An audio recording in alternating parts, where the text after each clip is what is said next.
Shalom pemirsa CB Indonesia semua. Senang rasanya kita diberikan kesempatan lagi untuk bertemu di dalam pembahasan buku Agama yang Bersinar. Buku ini diambil dari tulisan Nyonya Ellen G. White. Buku ini juga ditulis dengan bahasa yang jelas, sederhana, dan juga indah untuk kita pelajari, sehingga sifatnya memberikan kita petunjuk pada saat kita membacanya, dan juga akan memberikan kita satu pengharapan yang sejati pada saat kita rindu untuk melihat akan isi-isinya. Kegembiraan kepada orang yang larut dalam kesedihan, dan kelegaan kepada yang letih. Buku ini juga menyuguhkan kepada kita satu cara yang lebih baik, menyingkapkan kepada kita suatu kehidupan yang lebih sederhana dan lebih manis. Semua pembaca akan penuh dengan kegembiraan dan kesukaan bersinar, menyinarkan kasihnya dimanapun kita berada. Jadi buku ini sangat menarik untuk kita pelajari karena dia akan memberikan kita petunjuk pada saat kita rindu untuk mempelajarinya. Jadi setiap apa yang kita inginkan, buku ini akan memberikan kita jalan pada saat kita pelajari dengan sungguh-sungguh. Pelajaran kita kali ini saya ambil dari halaman 134 dengan judul Bersukacita karena Dia telah mengampuni dosaku. Ayat intinya terambil dari Matius 9 ayat 2. Maka dibawa oranglah kepadanya seorang lumpuh yang terbaring di tempat tidurnya. Ketika Yesus melihat iman mereka, berkatalah ia kepada orang lumpuh itu, "Percaya, hai anakku, dosamu sudah diampuni." Jadi sangat menarik ya. Pada saat kita sudah lumpuh di dalam kehidupan kita untuk melakukan kebenaran, Tuhan masih memberikan kita harapan, tetapi melalui iman kita, apakah kita mau percaya kepada Yesus atau tidak. Karena pada saat kita memiliki iman yang teguh dan percaya Tuhan akan memberikan kita pengampunan, maka Tuhan akan memberikan kita pengampunan. Sehingga Dia katakan kepada kita, "Percayalah hai anakku, dosamu sudah diampuni." Jadi pada saat kita sudah diampuni dosa kita, maka kita harus merasakan sukacita karena kelumpuhan kita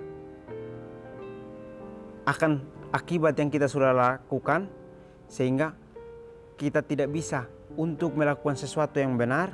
Tuhan mengampuni dan kita harus bersuka cita karena kita bisa kembali lagi melakukan sesuatu yang benar. Orang lumpuh ini telah kehilangan harapan untuk sembuh. Penyakitnya itu disebabkan kehidupan yang penuh dosa dan penderitaan semakin pahit oleh penyesalan yang dalam. Kerinduannya yang besar adalah kelepasan dari beban dosa itu. Dia rindu melihat Yesus yang menerima jaminan pengampunan serta didamaikan dengan surga.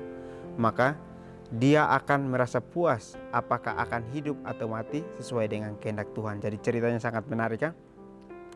Orang lumpuh ini sudah kehilangan harapan atau tidak memiliki harapan lagi untuk sembuh, karena penyakit itu disebabkan oleh dosa atau kehidupan yang penuh dengan dosa, dan juga penderitaannya semakin dalam. Jadi kita juga seperti itu. Seringkali kita tidak pernah sadari bahwa kita sudah memiliki penyakit yang pahit di masa lalu kita, yaitu penyakit akan kehidupan yang penuh dosa serta penderitaan semakin parah pada saat kita jalani kehidupan kita, sehingga kita harus merasakan penyesalan yang dalam akan sesuatu yang sudah terjadi, sehingga kita sesali itu, lalu kita meminta Tuhan untuk memberikan kita jalan keluar. Jadi semua kita memiliki kerinduan yang besar akan kelepasan dari dosa. Jadi setiap kita pasti rindu untuk dosanya diampuni. Tetapi pada saat dosa kita diampuni, bukan karena penderitaan kita yang semakin mendalam, tetapi kita harus percaya bahwa kita mau bertobat seutuhnya atau sesungguhnya, tidak mau melakukan kesalahan yang sama lagi. Dan orang yang lumpuh ini juga percaya bahwa dia melihat Yesus dan menerima jaminan pengampunan serta didamaikan dengan surga. Jadi karena imannya, dia ingin untuk melihat Yesus. Dia juga ingin untuk menerima jaminan pengampunan serta dia ingin untuk didamaikan dengan surga. Sehingga pada saat dia sudah melihat Yesus, dia sudah menerima akan pengampunan dan didamaikan, maka dia merasa puas apakah hidup atau mati sesuai dengan kehendak Tuhan. Jadi pada saat kita sudah datang bertemu dengan Yesus, kita harus kembali lagi menentukan kehidupan kita.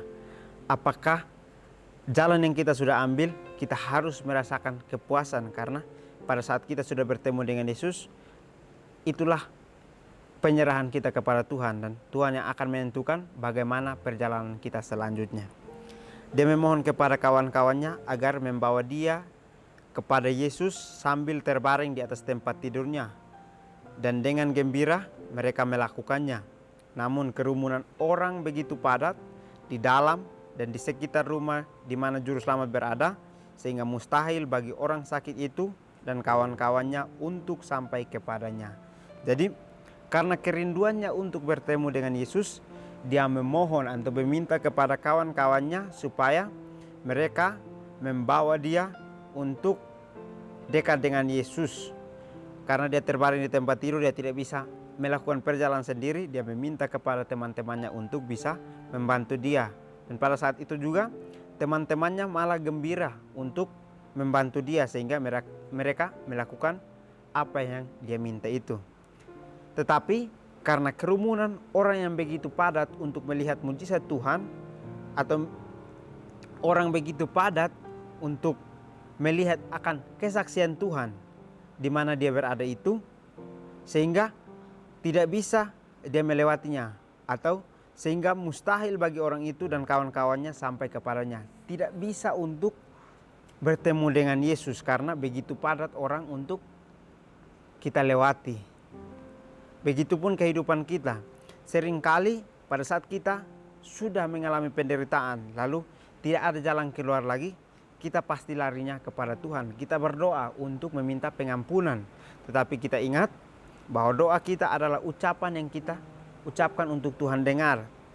Lalu bagaimana kehidupan kita selanjutnya, kita harus tentukan. Pada saat kita sudah memohon kepada Tuhan, berarti kita sedang menyerahkan hidup kita kepada Tuhan untuk Dia menerima kita sebagai korban yang harum pada saat kita ingin untuk bertemu dengannya. Tetapi seringkali perjalanan kita ada pencobaan yang selalu menjadi halangan kita, sehingga kita tidak bisa untuk bertemu atau untuk melakukan pertobatan, untuk melakukan sesuatu yang sesuai dengan kehendak Tuhan, sehingga kita bisa kembali mundur untuk maju melawan akan sesuatu pencobaan di depan kita.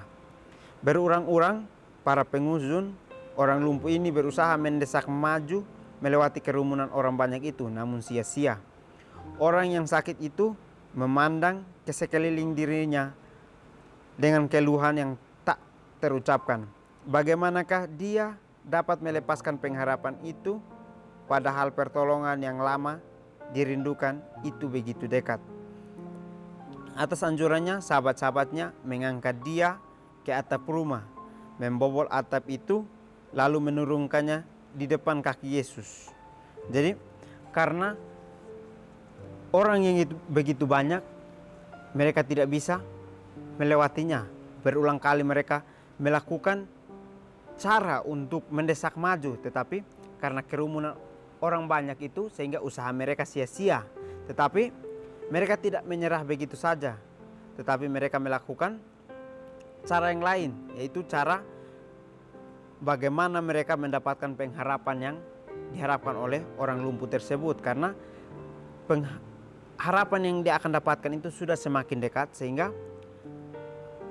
atas anjuran sahabat-sahabatnya mengangkat dia ke atap rumah, membobol atap rumah, lalu menurunkannya di depan kaki Yesus. Jadi usaha yang begitu gigih yang mereka lakukan, karena mereka merasa bahwa pada saat mereka maju begitu saja mendesak orang banyak itu untuk membuka jalan, maka tidak akan ada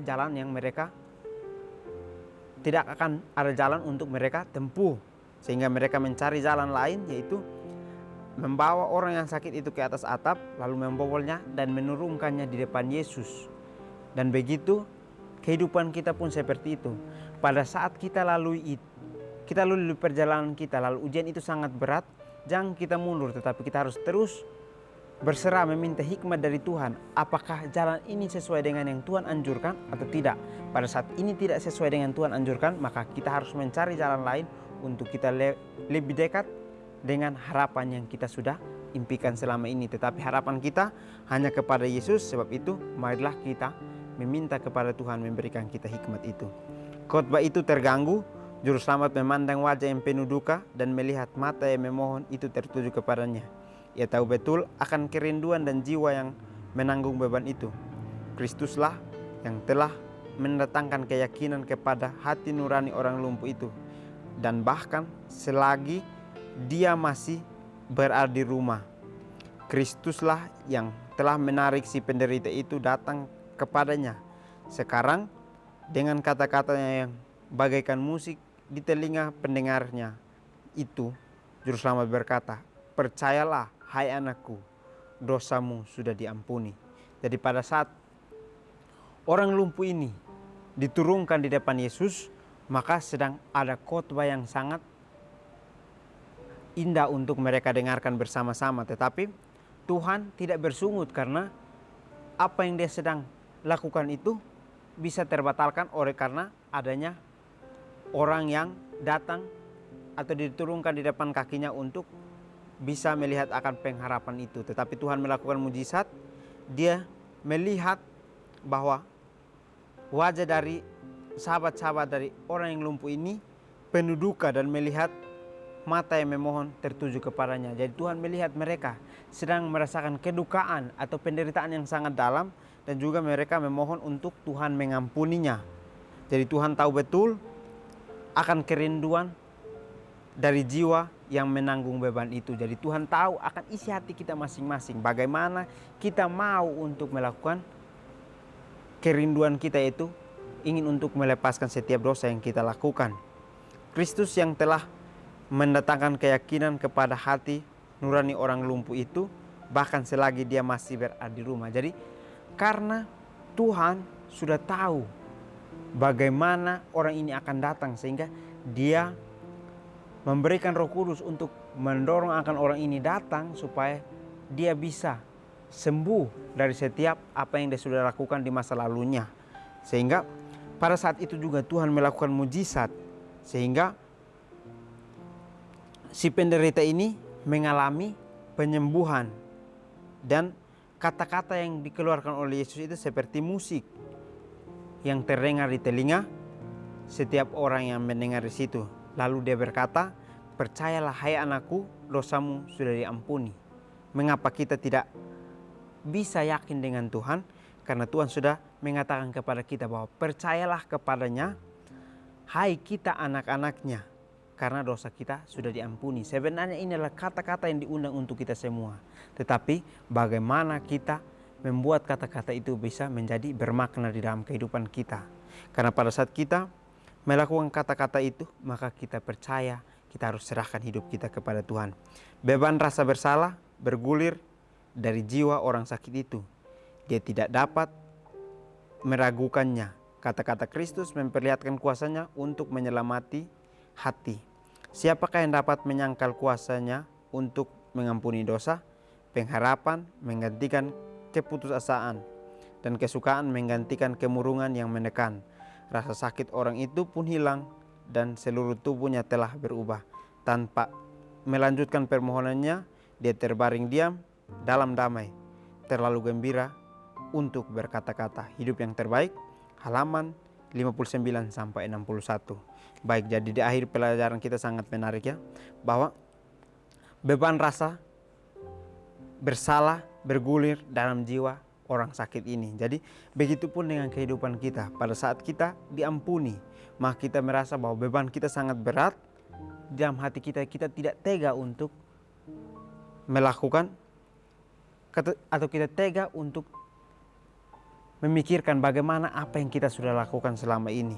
Kita lakukan ini adalah hal yang pahit, sehingga pada saat kita sudah dibebaskan, kita merasa bahwa kita belum sanggup untuk diampuni. Tetapi Tuhan sangat pengasih kepada kehidupan kita. Dia mampu untuk melepaskan kita dari setiap dosa yang kita lakukan selama ini.